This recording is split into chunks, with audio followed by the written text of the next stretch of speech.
Insanity defense, Andrea Yates' criminal case. Based on the nuances of Andrea Yates' criminal case, one can note that the woman meets the criteria of an insanity defense. While taking into account the background of the tragedy and the testimonies of the defendant at the trial, her mental state was significantly impaired. The voices that Yates allegedly heard in her head could be regarded as a sign of a mental disorder.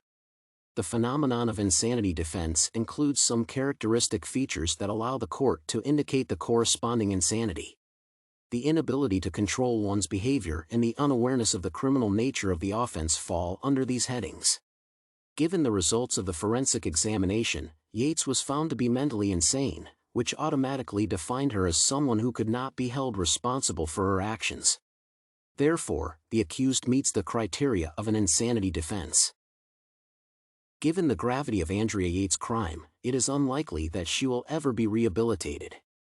Her case falls under the McNaughton insanity defense standard, which presents a mental defect as a reason for not being able to prosecute a criminal on a common basis.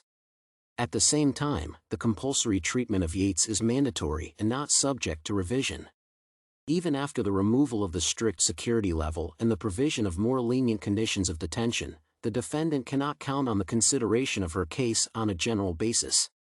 From a criminal law standpoint, she cannot be considered guilty.